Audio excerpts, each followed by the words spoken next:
Če so moduli ustrezno narejeni, je praktično nemogoče, da bi modul bil povzročitelj kakšne resne škode. V zadnjih 2 letih beležimo znaten porast tudi škod iz požarnih nevarnosti. Večinoma je to iz naslova napačne inštalacije. Pri avtomobilih izvajamo redne servisne preglede. Dajmo to logiko prenesti tudi na same sončne elektrarne. Kolikor je to ustrezno izvedeno, je gotovo sončna elektrarna dodatno ojačanje samega ostrešja.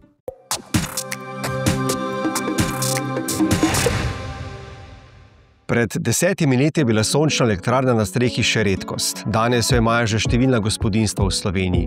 Samo lani je bilo na novo postavljenih več kot 15.000 sončnih elektrarn, skupno število je tako naraslo na že skoraj 65.000. Razlogi so jasni. Znižanje stroškov elektrike, manjša odvisnost od energetskih trgov in zavezanost trajnostni energiji. A ob prednostih ne smemo pozabiti, da tudi sončni paneli niso imuni na nevarnosti. Od toče in vetrolomov do požarov in celo kraj. V današnji epizodi podcasta Pripravljeni na nepredvidljivo bomo med drugim raziskali, kaj se skriva za sijočimi površinami na strehah, katere škode so najpogostejše in kako lahko poskrbimo, da bo naša dolgoročna investicija zares varna. Odgovore bomo poiskali skupaj z Davorjem Krušvarjem, prevzemnikom rizika v zavarovalnici Triglav, in Urošem Mercem, ustanoviteljem podjetja Bisol, ki je največji evropski proizvajalec fotonapetostnih modulov. Lepo pozdravljena.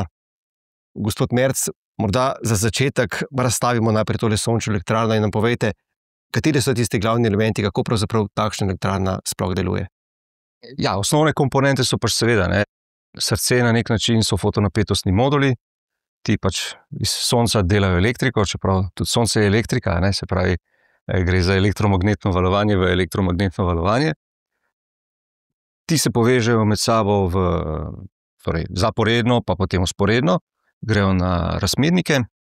Dostikrat v Sloveniji smo bili priča tem, pa smo še do neke mere optimizatorjem, na sončnih modulih, se pravi, en optimizator na en modul, en optimizator na 2 module, to so neke tipične vezave, čeprav moram reči, da v primeru, ko strehe niso zahtevne, se pravi, kjer imamo bolj ali manj enake vpadne kote svetlobe na celo streho ali pa mogoče 2-3 različne vpadne kote, tam optimizatorji niso smiselni.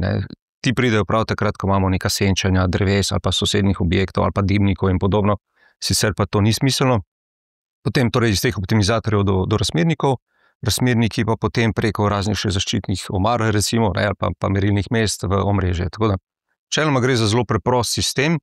Kljub temu pa recimo, mi smo se dolga leta trudili, da smo naredili nek napreden dokument na približno 100 straneh, kjer opišemo interno za naše zaposlene in za naše podizvajalce, kakšni so načini ustrezne, kakovostne postavitve montaže sončnih elektrarn. Se pravi, tukaj ne gre kar nekaj, kar bi načeloma lahko vsak izvajal, ampak je dobro imeti nekaj znanja.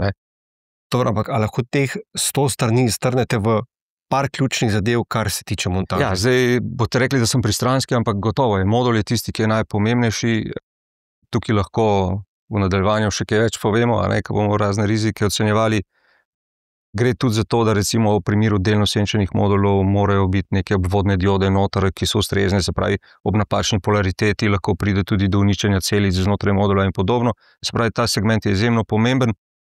Nenazadnje proizvajalci dajemo 20, 25, 30 let jamstev na takšne produkte, in vas bom vprašal, koliko ljudi se v resnici potem ukvarja z vprašanjem, ali je elektrarna degradirala 5, 10, 15% po nekaj letih. Vsi rečejo, deluje približno tako, kot je.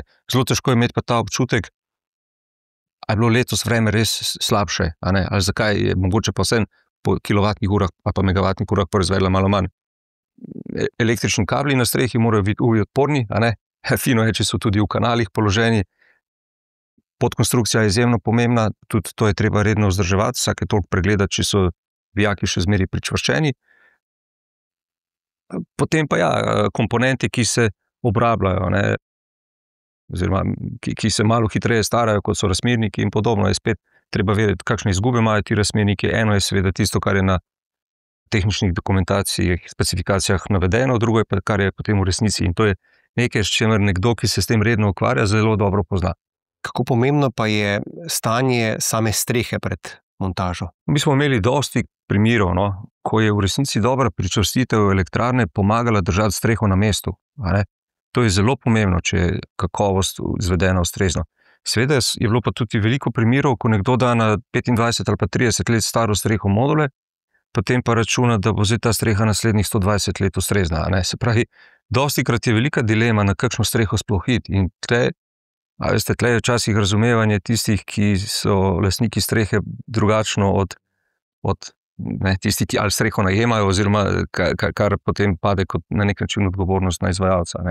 Se pravi, hočem reči, gotovo je izjemno pomembno zračunati statiko, pri stroškovni optimizaciji vsi gledajo, kako dati čim manj materijala, da so čim manjši ali profili ali kakorkoli, ampak kolikor je to ustrezno izvedeno, je gotovo sončna elektrarna lahko dodatno ojačanje samega ostrešja. Mi smo imeli recimo tam iz Ajdovščine in podobno veliko takih primerov, ko so v bistvu sosedom odletele, naša je pa stala. Dostikrat se je pa zgodilo, tudi na kakšnih šolah smo imeli primer, še mislim, da leto, dve nazaj, ki je pa streho vred odpihnalo. In tam pa je v bistvu na nek način bila nam škoda povzročena, ker je bila kritina izvedena pač za tisti vremenski dogodek premalo trdno. Če se ozreva še na vidik izbora ponudnika, proizvajalca, na kaj morajo biti lastniki teh streh, uporabniki, še posebej pozorni? Jaz mislim, da so investitorji ali pa lastniki streh v izjemno težkem položaju. Nekdo, ki se ne spozna na recimo panogo, poskuša najti nekoga, ki mu lahko zaupa. In običajno so to tisti, ki jih poznajo tako ali od ust do ust, ali nekako pač so slišali za njih ali pa preko kakšnih referenc in dostikrat želijo zaupati temu, ki jim pride elektrarno prodajati. In če ta nima dovolj znanja ali pa če ga preveč zanima samo dobiček, potem so v težki situaciji, ker inštalater bo gledal, kako se njemu čim bolj splača. Zdaj, če se bo bal tudi za ime dolgoročno, se pravi spet nekdo, ki je dolgo v panogi, ne samo, da ima več znanja, ima tudi boljši odnos do tega. Vkolikor pa v tej poplavi velikega števila novih ponudnikov, je pa zelo težko vedeti, kdo je ta pravi, in težko je strankam vedeti, komu zaupati. In najbolj žalostno pa je, da dostikrat tudi tisti sami ne vedo. Vsak pač pogleda pri sebi, se pravi, moje delo je toliko, kako ga čim dražje prodati, in zdaj, da sem še zmeraj konkurenčen, moram pa komponente dobiti čim ceneje. Davor, kdaj je Zavarovalnica Triglav pravzaprav začela ponujati nek produkt zavarovanja sončne elektrarne? Ja, začeli smo dokaj zgodaj, ko je mogoče ta tematika niti ni bila še tako znana. In sicer prvi zavarovalni produkt, ki je omogočal zavarovanje tudi sončne elektrarne, nastal leta 2008. Takrat se je šlo predvsem za samo materialno kritje, za poškodovanje uničene sončne elektrarne iz požarnih nevarnosti ter iz strojloma. Kasneje, nekje okrog leta 2010, smo pa potem to zavarovalno kritje, temu zavarovalnemu kritju dodali še možnost zavarovati obratovalni zastoj. Se pa v Zavarovalnici Triglav dejansko vse skozi nekako prilagajamo razmeram na trgu, se od nekako povpraševanja trga tudi učimo in temu potem prilagajamo zavarovalni produkt. Vemo, trend naraščanja števila takšnih sončnih elektrarn je jasen. Temu sledi tudi število zavarovanj? Tako, ja. Dejansko od same vzpostavitve oziroma od prvega nekako ponudbe, ko smo imeli za zavarovanje sončnih elektrarn, beležimo praktično konstantno rast skozi vsa leta. Sicer pa govorili smo že nekaj o nevarnostih. Katere so recimo tiste najpogostejše škode na sončnih elektrarnah, ki jih opažate v zavarovalnici? Če gledamo številčno, so v preteklosti prevladovale predvsem strojlomne škode. Torej škode, ki so nastale ali zaradi nekega indirektnega udara strele, recimo, ali zaradi neke preobremenitve komponent, in je potem komponenta odpovedala. Je pa res, da v zadnjih 2 letih beležimo znaten porast tudi škod iz požarnih nevarnosti, predvsem zaradi viharja in toče. Če pa gledamo v zneskovnem smislu, torej v vsoti izplačanih zavarovalnin, pa tukaj prednjačijo dejansko škode iz požarnih nevarnosti. Glede na to, da so takšne elektrarne ponavadi na strehah, kako recimo cenilci ocenjujejo recimo takšno škodo oziroma škode? Vsako sončno elektrarno si nekako, ko ocenjujemo škodo, si tudi ogledamo. Če to pomeni, da se moramo povzpneti na samo streho, se pač tudi povzpnemo na streho. Važno je predvsem to, da tiste komponente, do katerih lahko dostopamo, oziroma katere si lahko ogledamo, pa konec koncev, da tudi je omogočen varen dostop. Zdaj pri ogledu si pomagamo tudi z naprednimi tehnologijami oziroma orodji. Zavarovalnica Triglav ima v lasti brezpilotne letalnike, drone po domače, in usposobljeno osebje za upravljanje z brezpilotnimi letalniki, tako da recimo, ko so kakšne škode, ki so nastale kot posledica toče, se na ogled odpravimo tudi z letalnikom, ta je opremljen s termovizijsko kamero in potem oceno oziroma ogled škode opravimo tudi s preletom. Zakaj je to pomembno? Predvsem pri škodi, ki je posledica toče, zato ker toče lahko povzroči neke poškodbe, ko niso vidne s prostim očesom, jih pa potem s termovizijsko kamero lahko zaznamo. Pa se dogaja recimo v tem segmentu pri teh zavarovalnicah tudi kakšne prevare? Kako jih recimo odkrivate, ugotavljate? Tudi to zaznavamo. Največ prevar se nanaša predvsem na, ko se škoda zgodi na sončni elektrarni, kasneje stranka recimo sklene zavarovanje in potem skuša iz zavarovanja prijaviti škodni primer z lažnim datumom nastanka škode. Takih prevar nekako beležimo največ. Drugi tip prevar, ko jih zaznavamo, so pa neka namerna poškodovanja, recimo panelov.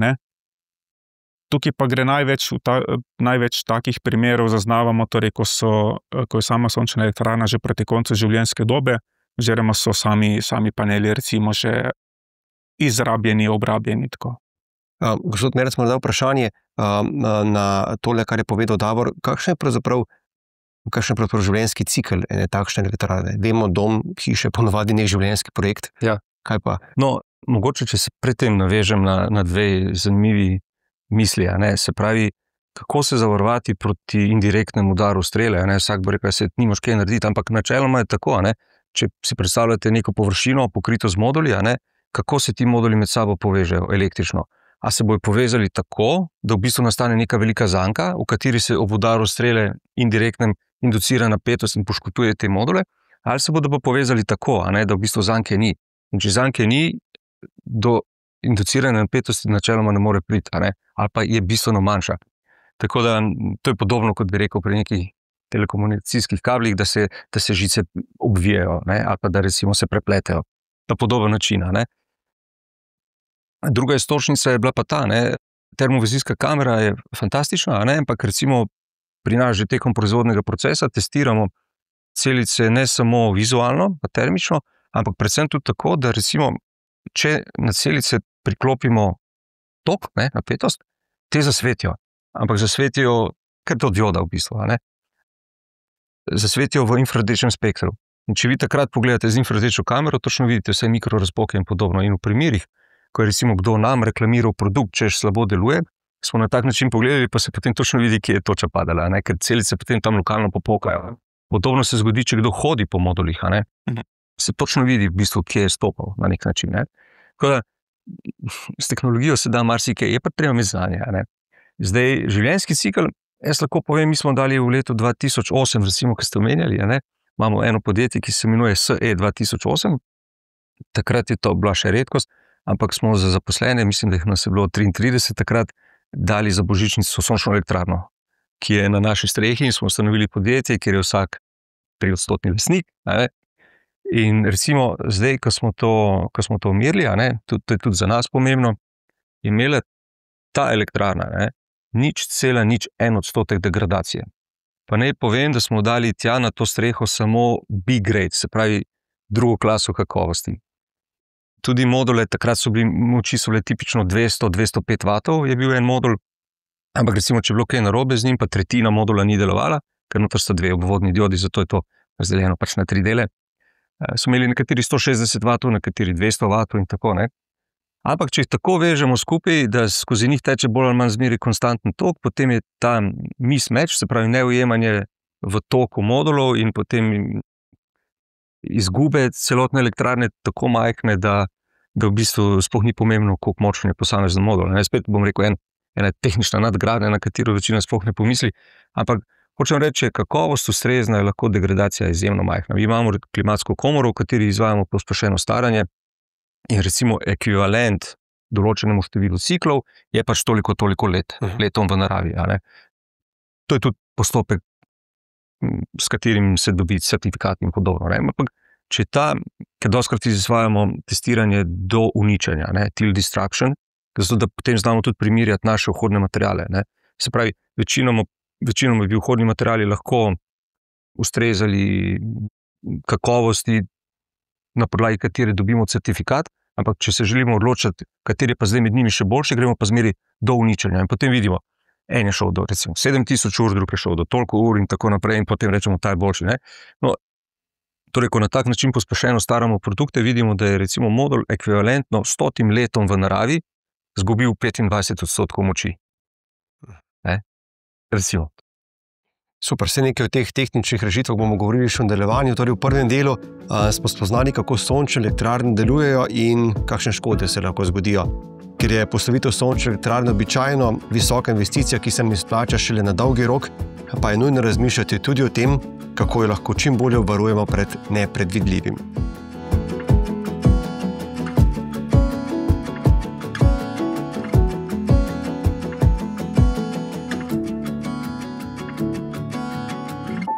V nadaljevanju besedili dve o zaščiti od tehničnih rešitev, rednih pregledov, pa tudi do ustreznega zavarovanja in preventive. Zato, gospod Merc, tehnične rešitve, katere so recimo tiste najboljše, najbolj aktualne, najbolj smiselne glede tveganja za poškodbe, ki se lahko zgodijo na takšni elektrarni?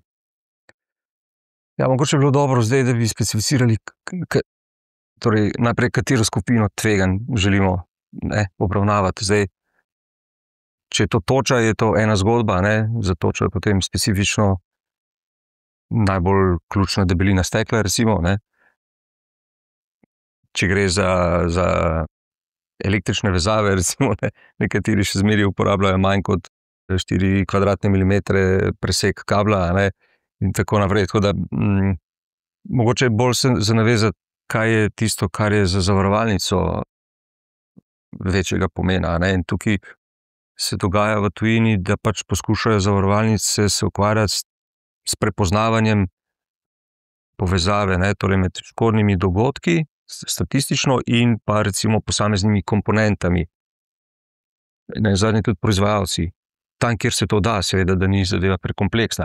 Ampak je pa zanimivo, pri takšnem 65 000 ste omenjali, se lahko že neke statistike naredi. Tako. In kaj, Davor, pravi ta statistika? Ja, trenutno tako, da bi segmentirali oziroma zbirali podatke po proizvajalcih sončnih elektrarn, trenutno je ne vodimo take statistike. Gledamo nekako, da je torej sam proces sklepanja bolj generičen, če tako rečem. Bi pa bilo definitivno zanimivo videti, recimo, tudi kakšne so škodno dogajanje po recimo različnih proizvajalcih, oziroma po različnih karakteristikah same sončne elektrarne. Omenjali smo te vse pogostejše vremenske ekstreme. Kako se v podjetju Bisol pri proizvodnji prilagajate takšnim situacijam, takšnim razmeram, toča, neurja in tako naprej? Ja, mi kot proizvajalci stavimo na kakovost, ker nenazadnje nas lahko od nižje cenovno pozicioniranih konkurentov loči samo poudarek na kakovosti in tisto, kar poleg produkta predstavlja še storitev, se pravi in reakcijski čas, potem ustreznost pri reševanju reklamacijskih zahtevkov, kolikor do njih pride, pri pomoči odkrivanja napak, kaj je narobe z elektrarno in podobno. Se pa pač probamo seveda zavedati pomena te kakovosti. In mogoče v tem primeru bi veljalo izpostaviti, da so vsi materiali, ki so uporabljeni, povsem ognjevarni, se pravi, to so materiali, ki so samo ugasljivi.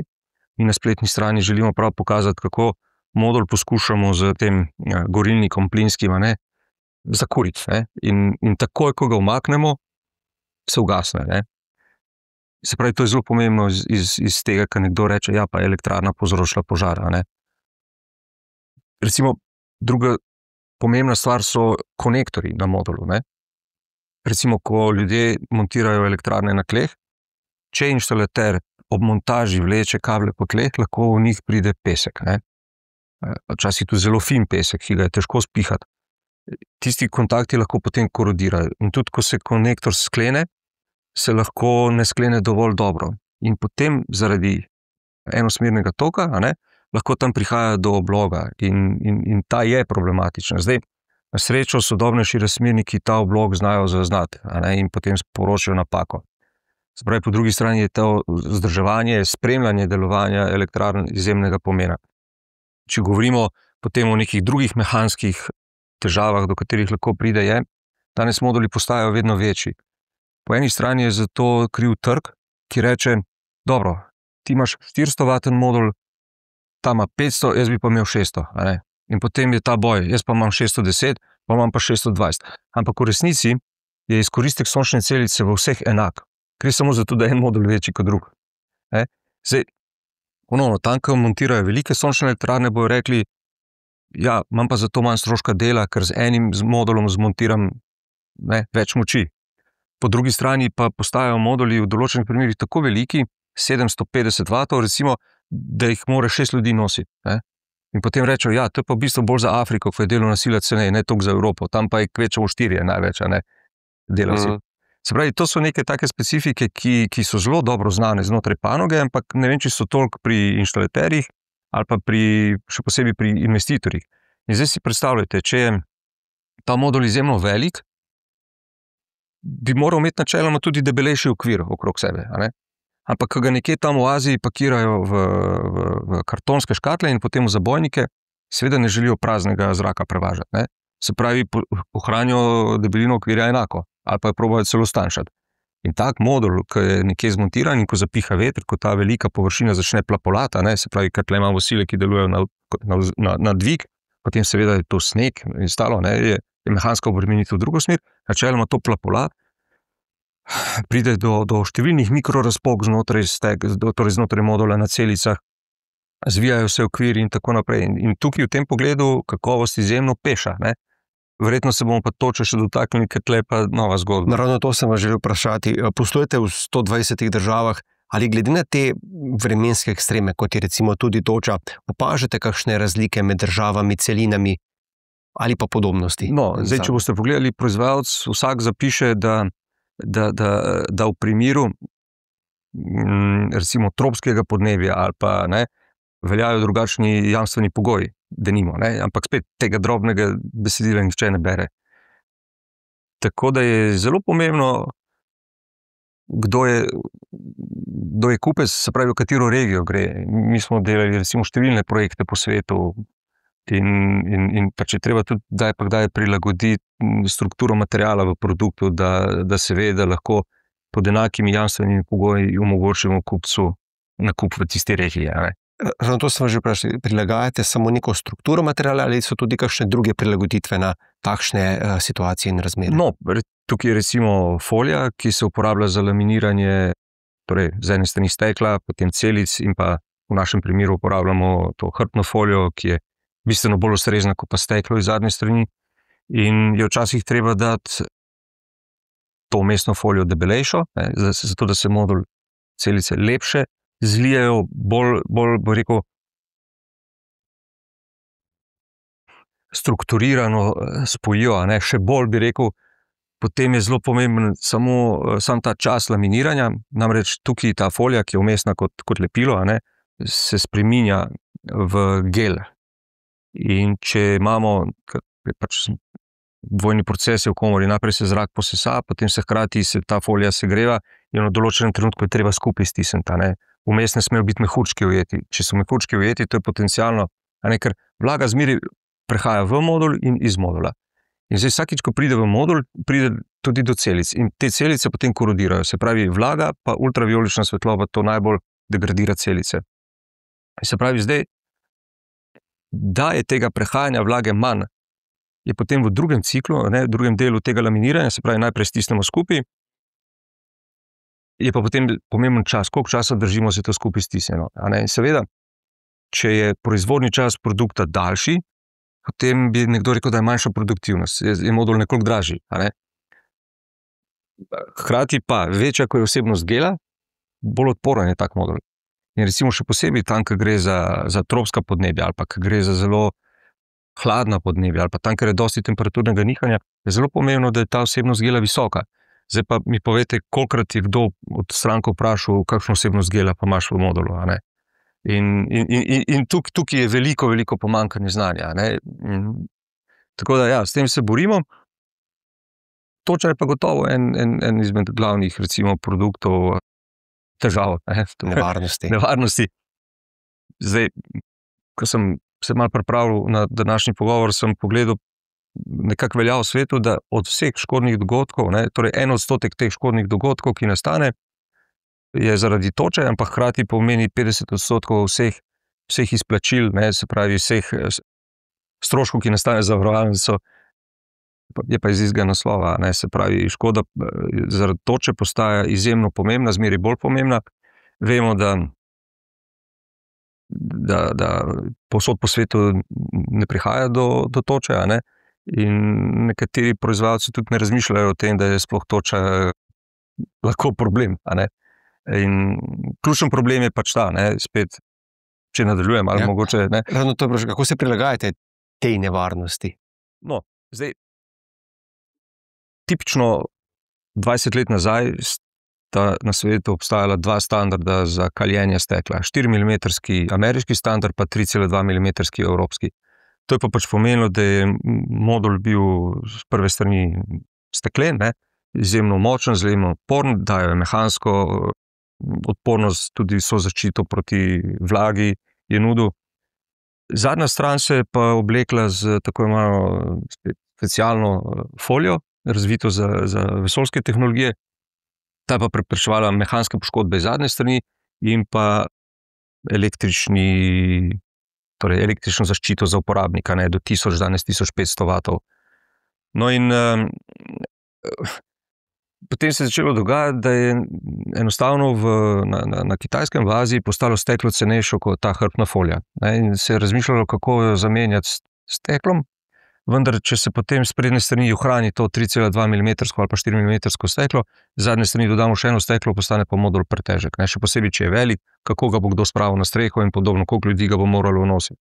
In so začeli tanjšati debelino stekla, se pravi, zaradi stroškovne optimizacije so tanjšali debelino stekla in danes je debelino stekla s prednje strani ranga 2 mm, z zadnje strani milimeter pa 1,2 mm. Tako steklo se pa tehnično ne da več kaliti. Zato steklo ni več kaljeno, ampak je samo toplotno obdelano, toplotno ojačano. In tako steklo ni odporno na točo. In danes je žal tako, da v številnih razpisih, na katere se prijavljamo, je že zapisano, da mora biti steklo modul. In čeprav opozarjaš, da bo to verjetno težava s točo, pa še s čim, pač nekako je to postalo trendovsko, zaradi tega, ker je tak velik delež produktov na trgu iz teh regij, ki pač vidijo tak produkt kot bolj zanimiv. Hkrati pa res, da je tako. Če proizvajaš izjemno kakovosten produkt, potem ga kupec kupi samo vsakih 100 let. Če pa narediš nekaj, kar se hitreje polomi, lahko pa vsakih 5 let prodaš novega. Zanimiva misel, ja. Davor, morda beseda ali dve še o zavarovanjih, kako torej lahko lastniki zavarujejo takšno sončno elektrarno? V Triglavu. Zdaj, zavarovalnica Triglav ima razvita dva produkta za zavarovanje sončnih elektrarn. Prvi, če tako rečem, je namenjen fizičnim osebam, torej lastnikom stanovanjskih hiš pa nekih ostalih objektov, na katerih je postavljena sončna elektrarna, namenjena samo oskrbi. Govorimo o našem produktu zavarovanje dom. Tam je omogočena stranke, ki imajo sončno elektrarno, sklenejo razširitev dom sončna elektrarna in na ta način stranki ponudimo neko celovito kritje, torej, ker gre za razširitev, če tako rečem, ne se tiste nevarnosti, za katere ima objekt zavarovan, prenesejo oziroma razširijo še na sončno elektrarno. Ko rečem celovito kritje, tukaj mišljenje torej ne gre samo za poškodovanje, uničenje sončne elektrarne, ampak je krit potem tudi obratovalni zastoj. če sončne elektrarne recimo ne bi proizvajale električne energije v pričakovani količini, ne, zaradi nekega poškodovanja, uničenja. Prav tako pa ima potem krito odtujitev elementov sončne elektrarne ter odgovornost iz posesti in uporabe sončne elektrarne. Gre kot rečeno nekako za tako celovito kritje, ki je mogoče fizičnim osebam, strankama, ne, najbližje, torej preko zavarovanja doma. Drugi produkt je pa samostojen produkt zavarovanja sončnih elektrarn, je pa namenjen, torej, če tako rečem, za vse ostale primere, torej pravne osebe, podjetniki, ko imajo sončno elektrarno postavljeno na industrijskih, obrtnih, recimo objektih, skladiščih, trgovinah.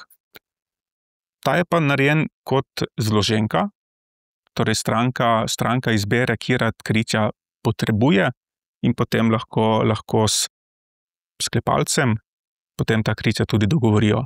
Je pa sestavljeno na ta način, torej da izbira med požarnimi nevarnosti, vključno z razširitvijo za potres, strojolomom, torej strojolomnim zavarovanjem, obratovalnimi zastoji zaradi požara, recimo potresa, strojoloma, lomskim zavarovanjem ter zavarovanjem odgovornosti in posesti uporabe. Pa recimo zavarovancem oziroma strankom v zavarovanju takšne sončne elektrarne tudi ponudite kakšne smernice, kako naj ukrepajo, če pride do neke nezgode, nesreče, recimo do požara ali podobno. Zdaj, da bi prav nek vnaprej pripravljen dokument imeli, tega žal nimamo. Imamo pa veliko vsebin pripravljenih na to temo ravno ozaveščanja javnosti, preventive, da dejansko, da se zavedamo, ko postavimo tako sončno elektrarno na streho objekta, kaj s tem, torej kakšne prednosti imamo, pa konec koncev tudi kakšno tveganje s tem prinašamo, ne. In veliko teh vsebin je objavljenih na naših kanalih oziroma po različnih kanalih Zavarovalnice Triglav, pa tudi veliko dogodkov, preventivnih dogodkov organiziramo nekako na to temo, torej na temo ozaveščanja javnosti, pa tudi potem kot partnerji sodelujemo, ne, na takih dogodkih. Gospod Merc, kaj pa z vidika proizvajalca sončne elektrarne, se zavezani kakšnim splošnim smernicam, kako ravnati, ko se zgodi nekaj, kar je morda tudi nepredvidljivo? Prav posebej kakšnih določil ni, ne. Proizvajalci modulov se mogoče držimo enega ali pa dveh tipičnih certifikatov, ki veljata v panogi, čeprav nikjer nista predpisana, da bi jih morali izpolnjevati, ne. Potem pa je dostikrat tako, da na številnih področjih ali pa številnih državah po svetu veljajo še neke dodatne lokalne zakonodaje, ne. Mi v podjetju imamo preko 300 certifikatov, ne, raznoraznih. Tako da dostikrat je to predvsem namenjeno temu, da so stranke lahko uspešne na razpisih ali pa da dobijo nepovratna sredstva in podobno. V resnici je pa največja dodana vrednost ta, da je teh primerov čim manj, a ne, in potem se skozi leta razvija nek odnos med kupcem pa proizvajalcem in rečejo, na tega se pa lahko zanesem. Ali pa rečejo, glejte, vaši moduli pa vsako leto bolj proizvajajo. Veste, tako malo, ker dejansko je tak občutek.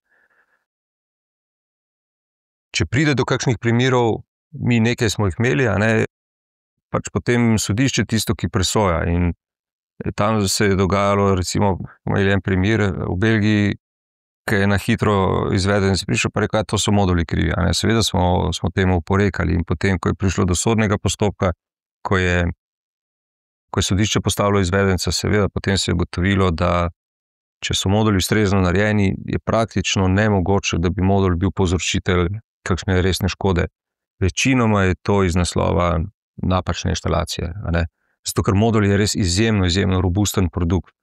Tako da, če je ustrezno proizveden, je praktično nemogoče, da bi šlo kaj narobe. In moram reči, da recimo v naši proizvodnji je vsak modul testiran.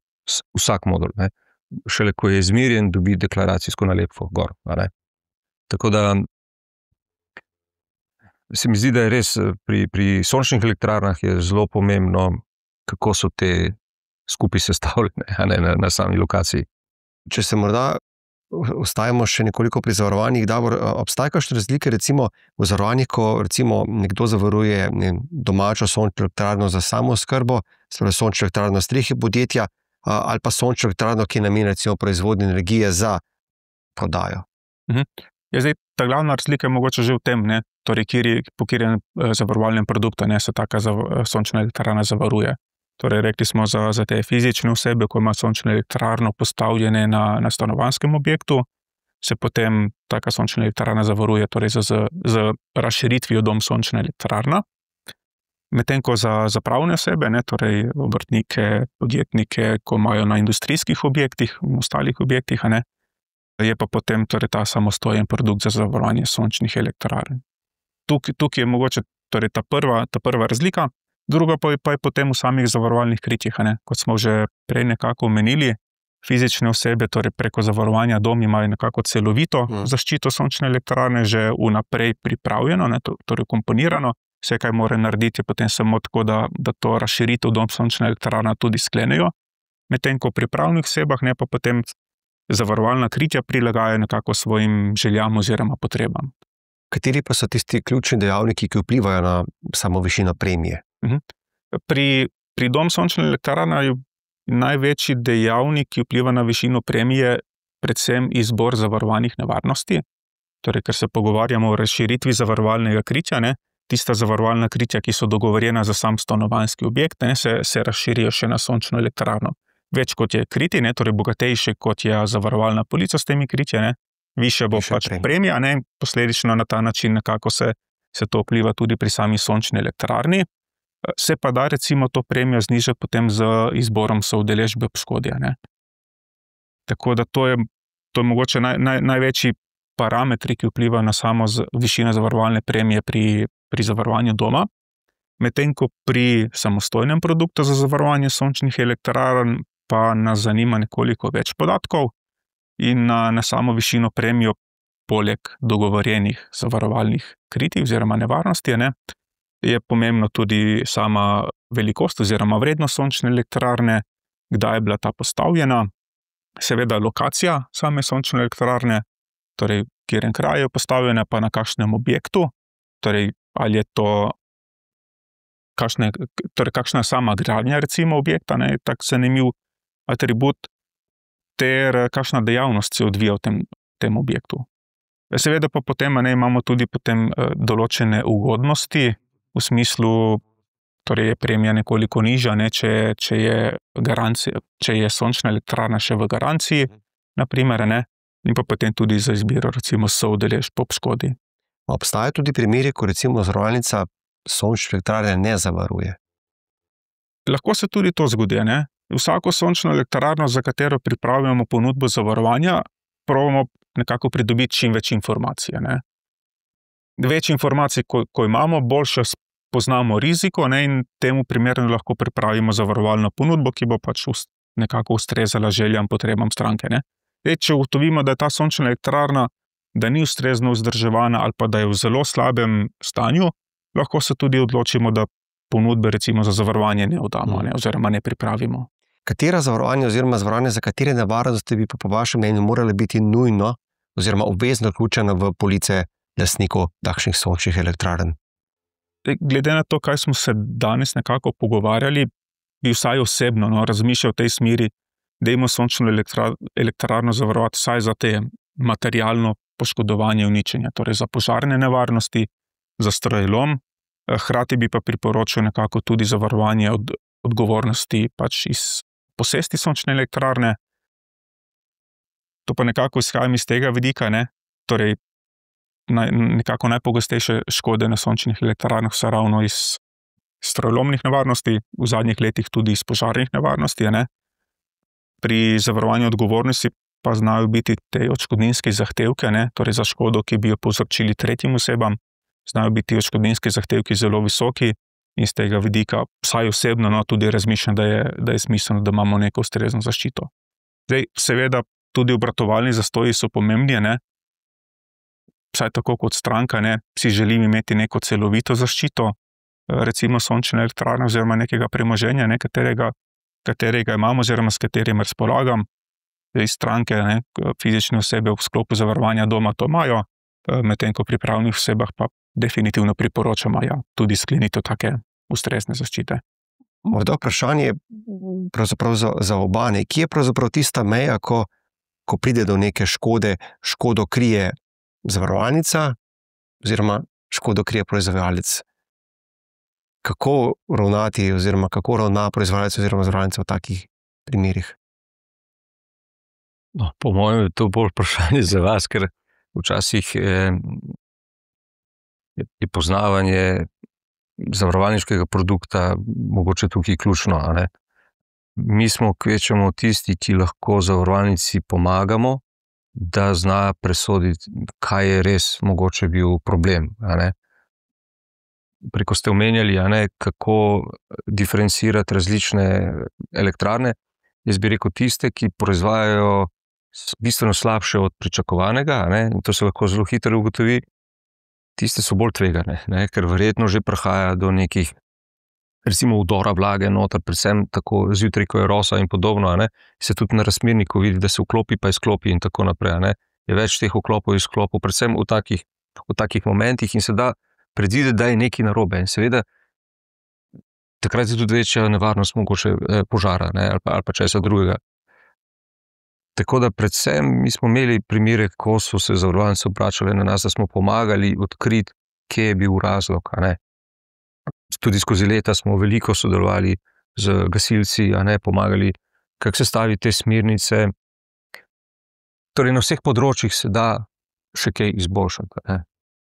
Tukaj bi mogoče poudarili, torej zavarovanje je res tisti nek skrajni preventivni ukrep, ne, ki ga koristimo, ko do škode že pride, ne. Kar bi dejansko mogli poudariti, je pa že neko preventivno ravnanje, ne. Torej neki redni pregledi delovanja sončnih elektrarn, ne, da torej, da vsaj preprečimo, ne, torej nastanek neke škode.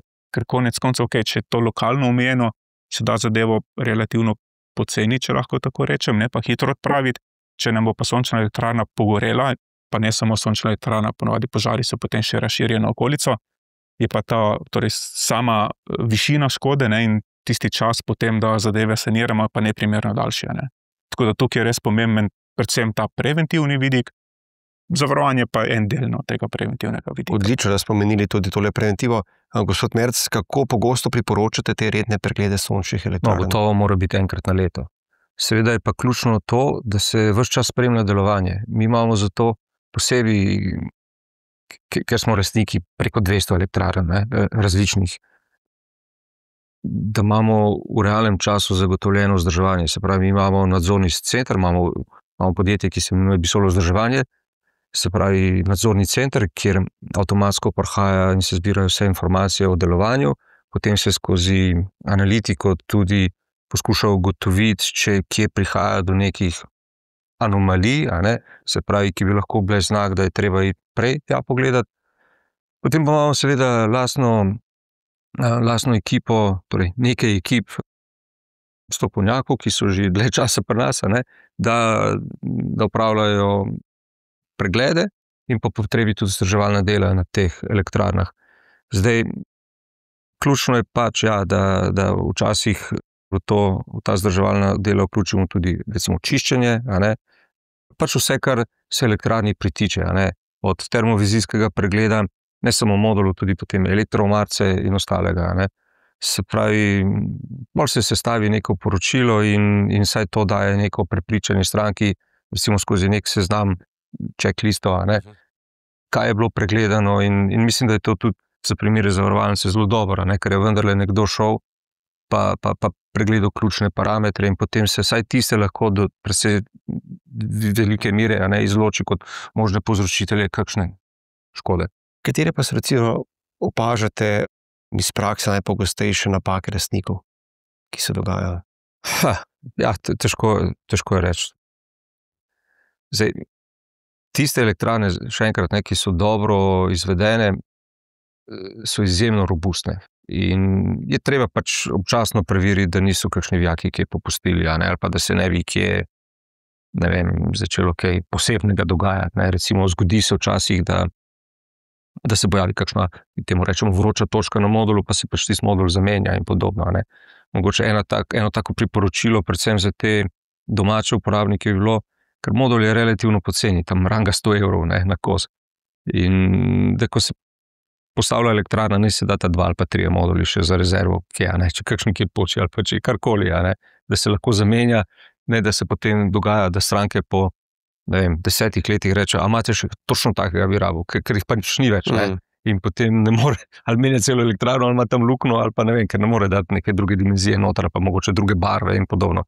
Dobro, morda še z vaše strani, kaj lahko torej, recimo, lastniki sami še naredijo za večjo varnost, zaščito? Predvsem bi priporočil nekako to spremljanje delovanja sončne elektrarne. Tukaj mislim, da je tisti največji preventivni ukrep, s katerim lahko preprečimo nastanek nekih škod, sploh nekih večjih škod.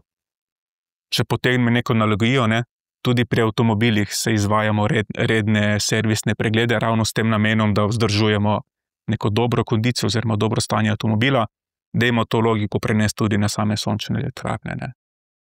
Davor Krušvar iz Zavarovalnice Triglav in pa Uroš Merc iz podjetja Besol sta bila naša sogovornika. Hvala lepa obema za ta pogovor. Sončne elektrarne so torej, kot smo slišali, dolgoročna investicija, ki lahko prinese velike prihranke in koristi okolju, a samo, če so pravilno izbrane, strokovno nameščene, redno pregledane in seveda tudi ustrezno zavarovane. Čeprav ne moremo preprečiti vsake nevihte, toče ali požara, pa lahko z dobrim načrtovanjem in pa tudi pravimi ukrepi poskrbimo, da nas presenečenje ne bodo stale preveč in da bo na koncu res vse v redu. Hvala, ker ste bili z nami v podcastu Pripravljeni na nepredvidljivo. Želimo vam še obilico varnih sončnih dni. Do prihodnjič, lep pozdrav.